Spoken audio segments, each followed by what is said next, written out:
নমস্কার, সঙ্গীতার রান্নাঘরে তোমাদের সবাইকে স্বাগত। আজ আমি তোমাদের করে দেখাবো একদম সহজ উপায়ে এগ পাস্তা। তো তার জন্য দেখো, আমি প্রথমে গ্যাসের উপর একটা কড়াই চাপিয়ে তাতে জল গরম হতে দিয়েছি। জলটা ফুটে গেলে তাতে আমি পাস্তা দিয়ে দেব বয়েল হওয়ার জন্য।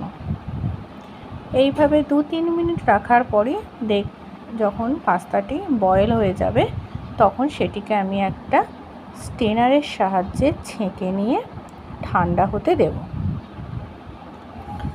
ততক্ষণ আমি এদিকে আমার পাস্তাতে যা যা জিনিস লাগবে সেগুলো আমি গুছিয়ে নিলাম। এখানে আমি রসুন কুচি, লঙ্কা কুচি, পেঁয়াজ কুচি ও একটা ডিম নিয়েছি।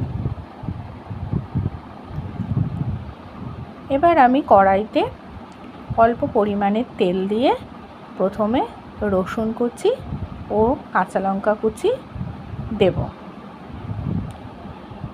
এই রসুন আর কাঁচা লঙ্কাটা হালকাভাবে একটু নাড়াচাড়া 2-3 মিনিট নাড়াচাড়া করে নেওয়ার পর তাতে আমি অ্যাড করব পেঁয়াজ কুচি।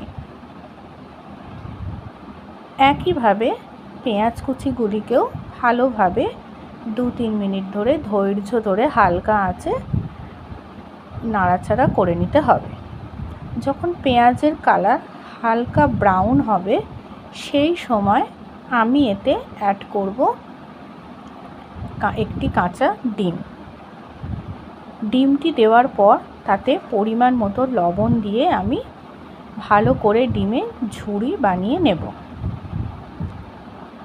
ডিমের ঝুড়ি তৈরি হয়ে গেলে আমি তাতে দেব টমেটো সস।